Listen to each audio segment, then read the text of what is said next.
We're the project dreamers, taking on DIY projects and executing builds. The only problem is we don't have a dedicated workshop. Until now.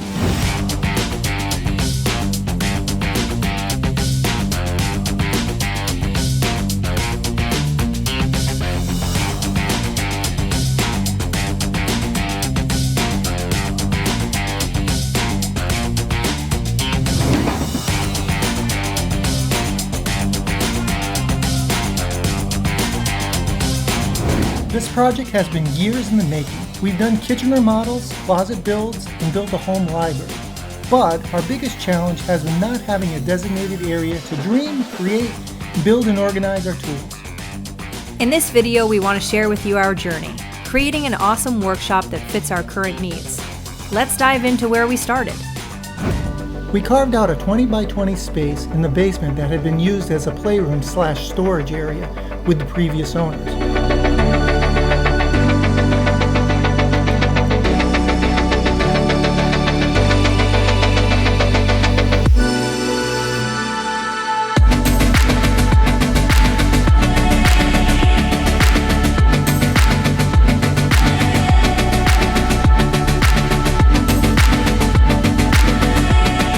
Into this house at the end of 2020, it was stuck in the 90s. Nothing wrong with that, the house had a ton of potential. Every room I walked into, I could envision how I wanted it to look. Our priority was the kitchen. But now it's 2024 and we needed a workshop before we took on any more projects. We chose the basement, and as you can imagine, stuff has accumulated there since we moved in. So our first step was clearing the space. We knew our shop needed a workbench that was versatile. We found 2 baker's carts that were destined for the recycling bin. We cut the carts down in order for the workbench to fit the following criteria, but also to move them into the basement and reassemble. This wouldn't be necessary if my house had a bulkhead. Number 1, it had to be at least 8 feet long and 4 feet wide. Number 2, it also had to have locking swivel casters on both ends to allow it to be moved easily. Luckily, the 2 baker carts came with 5-inch swivel casters on each end. And number 3, it needed to be durable to hold several hundred pounds. We took our portable bandsaw and cut the cart in half and lowered the 4 corner angle iron pieces to the approximate height of the workbench. For anyone on the fence about the Harbor Freight portable bandsaw, I have had this saw for 4 years and it's one of the best tools if you plan on having to cut a lot of steel. We used 2x4s to connect the 2 sections to ensure this would be strong. Holes were drilled every 16 inches in the angle iron and 2x4s. And were secured with a 1/4-inch bolt. Drilling the steel proved more difficult than expected. This cart is solid. After some sweat, we are now back to having a rolling cart. We used a similar method to build the top. 2x4s were secured to the angle iron with bolts. Along the length of the workbench, additional support was added by installing bracing every 2 feet. This would be the foundation in attaching a plywood work surface.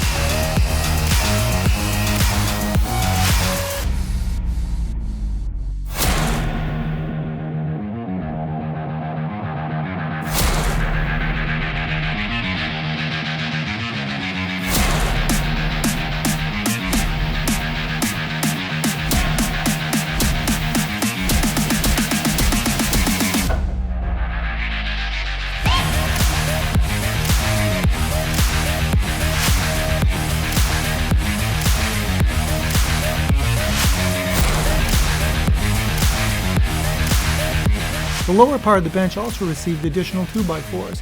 This provides ample storage while strengthening the bench. And to finish off the top, we applied several coats of water-based wood floor finish that would not only protect the surface, but allow for easier cleanup. Our electrician installed outlet boxes before we studded and sheathed the wall. Not the conventional method, but it worked. We then began the process of building the miter saw workstation.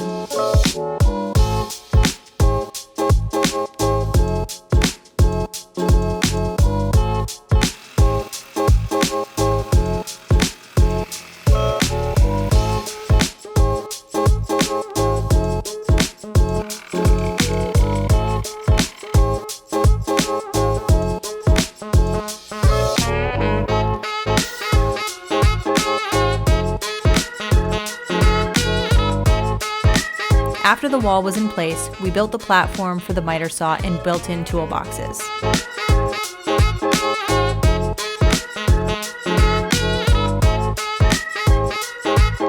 We then went with a budget-friendly laminate flooring we found on clearance at Home Depot to add some character to our wall.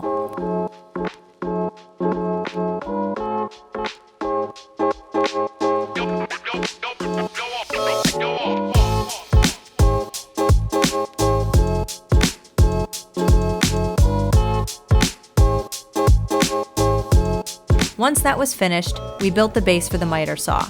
We purchased the DeWalt 780 12-inch miter saw. The space from the wall to the front of the miter saw is really important to ensure it fits and there's enough space for the saw to travel front to back. This saw requires 30 inches from the wall to the front of the saw. Too small, and there won't be adequate space for dust collection or the saw to travel.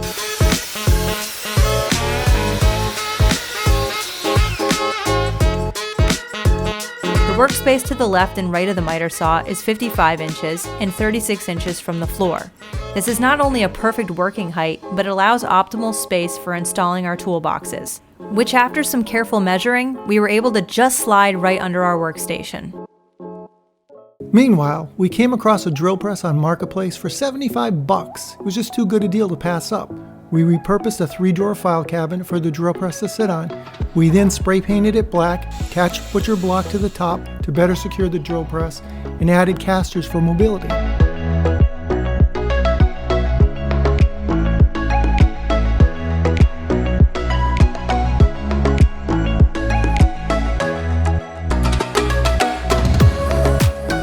We found that as we were working in the shop, we added things as needed.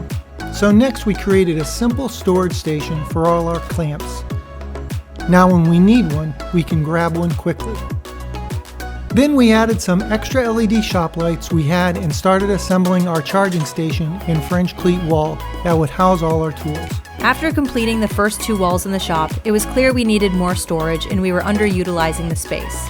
We decided to carry over the French cleat wall to maximize tool storage. Like the other walls, we studded and sheathed the wall, giving us an extra 14 feet of wall storage.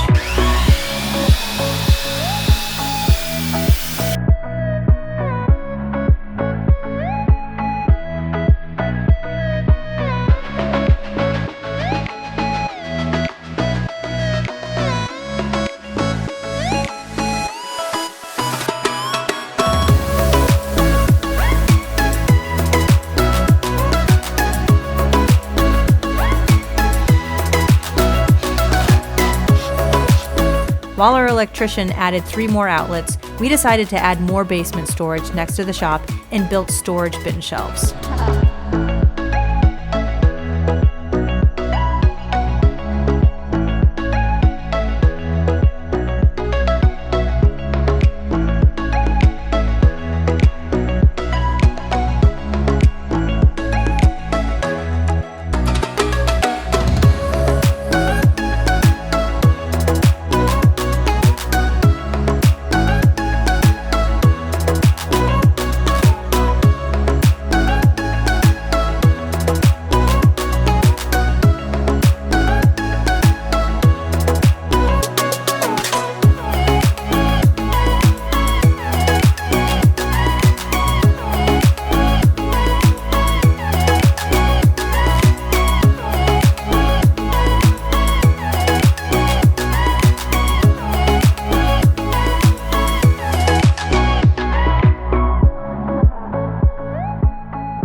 The outlets were in place, the particle board was put up, and we again painted the wall matte black and started adding our French cleats.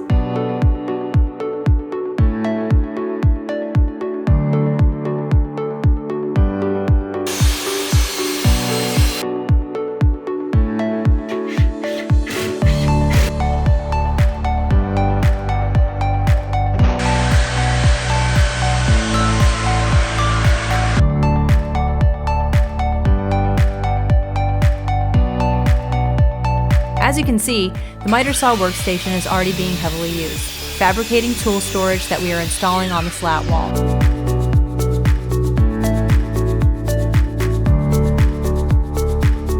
One of the many projects was this sanding storage shelf. Once we completed this wall, it was time for us to focus our attention on the ceiling. Now we had leftover roofing from our chicken coop rebuild that was perfect for this space.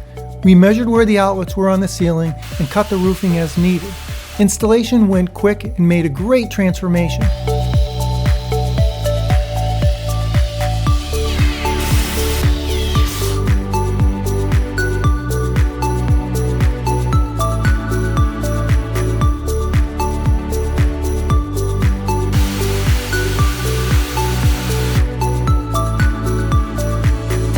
It's now bright, quieter upstairs, and has more finished look to the space. We wanted to hide unsightly electrical and cable wires.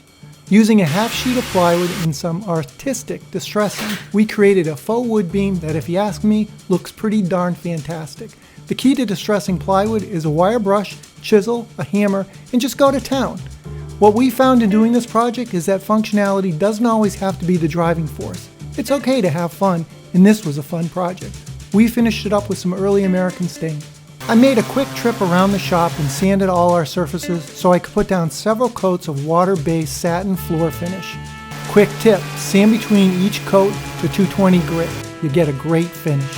Now everybody knows that the DeWalt 780 has terrible dust collection. But Shop Nation came up with this really neat collection system that he 3D printed that we're going to be installing on the DeWalt today. Don't know why DeWalt manufactured a miter box saw that has terrible dust collection, because the saw, other than that issue, is fantastic. So let's see how this goes today.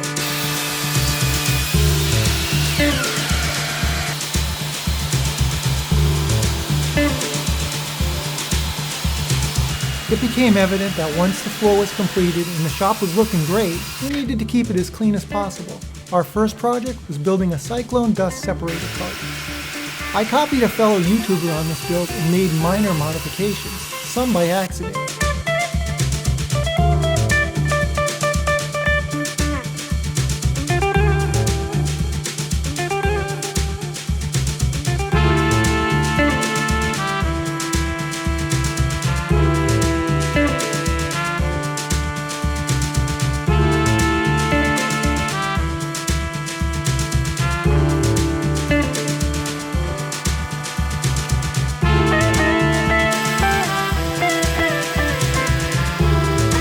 Now you may notice two holes on the side of the cart.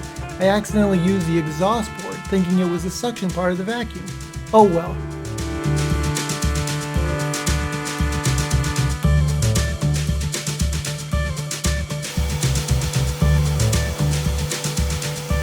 There isn't a Project Dreamer's workshop without adding our logo to the wall. We simply printed out the letters, traced them on wood, and cut them out on the bandsaw. Everything was spray painted matte black, and we had the idea to upcycle a used circular saw blade for the letter P.